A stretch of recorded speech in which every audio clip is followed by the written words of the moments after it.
Oh, wow. The digital age, it's evolved so much. I've just loads of admin jobs, and it's just all of the emails now with like asking for feedback for delivery drivers, the two-step authentications, the emails, the codes. Everybody used to remember phone numbers, and I didn't even know my partner's phone number. I know most of it. I remember when we used to remember everybody's mobile numbers because not everybody had mobiles, so you had to just. I had like the list of my friends' numbers in my heads. Now you don't even remember your passwords, do you? The amount of times Apple, I don't know what it is with Apple passwords.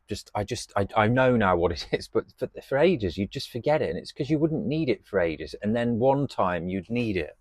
It's like some experiment, and all these password managers where you have to save the password, and you've got to use different passwords. I also use LastPass, which is good, but then you just all your passwords are going into this cloud thing which you just hope is secure. But then you've got to remember the master password for that. And if what happens if you get locked out of that, you're locked out of everything.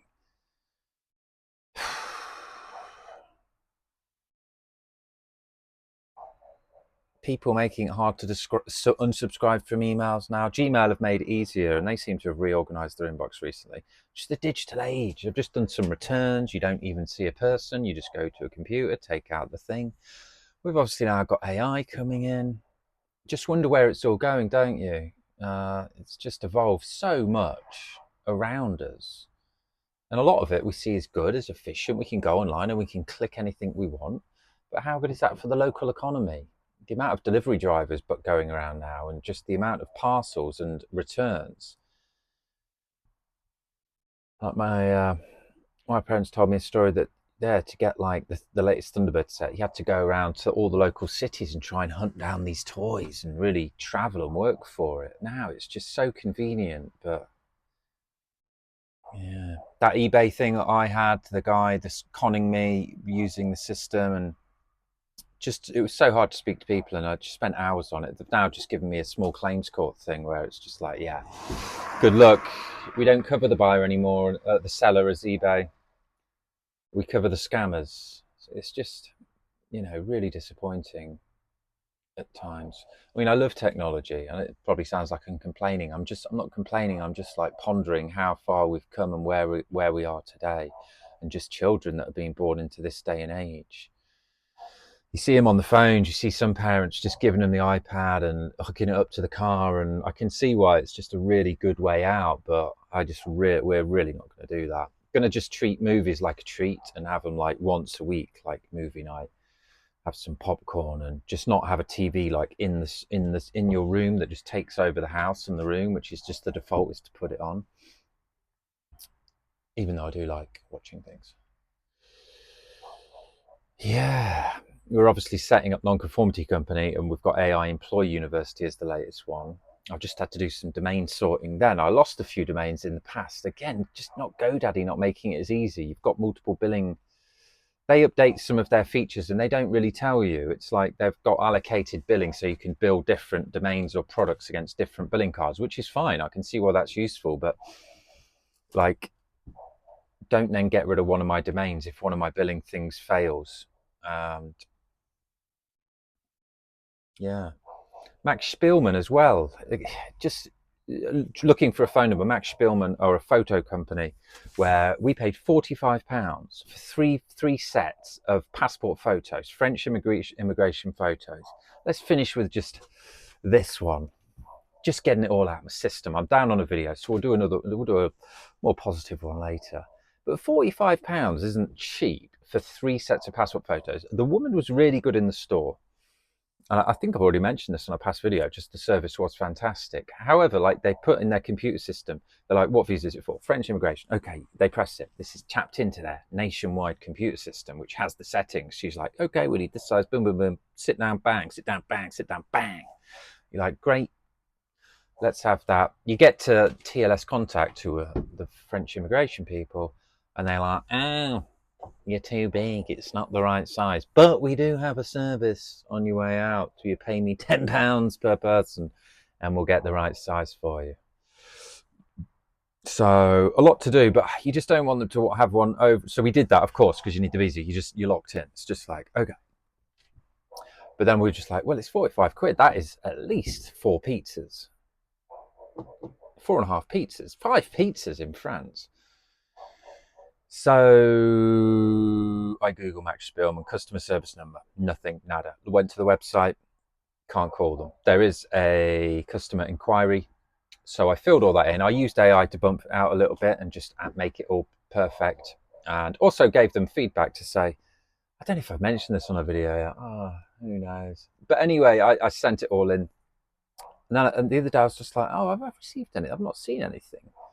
And I was like, I didn't even receive a confirmation that this has gone through, and that's what you want. You get a confirmation when your delivery driver's taking a break and having a 7-Up down the street just to let you know he's nearly there, and they want feedback afterwards. But to this contact form with Max Spielmann, nothing.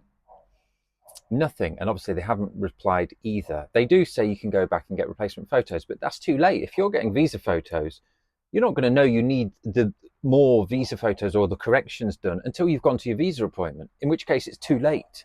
So yeah, Max, this video's for you, Max. Improve. I just said in the feedback, like, I was like, we want our money back. And also, you either need to change the computer system to update the settings and or the training of the staff in that store that we went to. Try to make it, productive. So I need to chase that up because I'm just not letting anything rest these days. Just like, even if it's for £10, if it takes me 10 minutes, that's £60 an hour coming back to you, isn't it? You got to look at it like that. And a lot of the times we push these jobs to the bottom and just think it's not worth it. But £10 here, £15 there, £45 there, it's all money that is yours. And these companies are just taking it. They take it easily, don't they? And they're just making it harder for people to get in touch with them and to actually speak to somebody. And yeah, funny enough, I saw a video yesterday about Dyson, and Dyson was obviously grown trillionaire, billionaire with all the Hoovers. And he was, as they grew, they needed call centers to come in. So we went to these call center experts, and they came in and they were like, these are the metrics. This is, the callback ratio and the happiness ratio and all of this.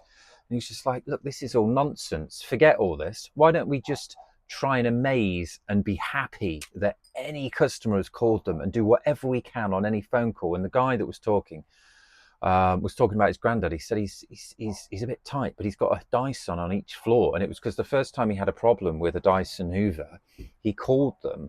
And even though it was out of warranty, Dyson just delighted him, were amazing on the phone, and sent him the spare part for free. And told him how to do it and said, call back if you need anything else. They amazed him on the customer service. There was a person to talk to, especially an elder person.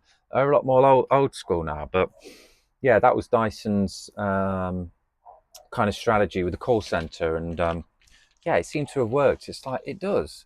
I actually, I got another refund because I'd signed up for a trial, I noticed on my bank, for Skool, Skool. And we'll finish on this one, but big shout out to them because I was just I'd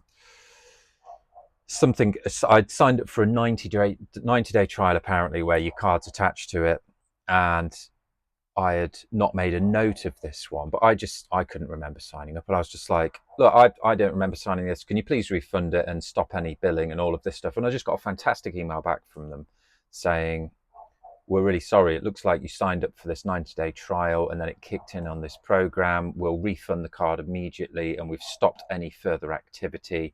And yeah, if you need anything else, let me know. I was just like, really prompt response, boom, back. They could have said, no, we've stopped it, and it'll stop the next one. But so that's good. There's so many different ways of doing customer service, and I think it's what is going to set people apart as time goes on. These automations and AI are coming in, which makes companies more efficient. But this efficiency and the loss of the humanity and the human touch, is that ever going to be replaceable? No. Like, how far can it go? It's for them to get away with saving money and saving on human resources, but pushing that too far to remove that.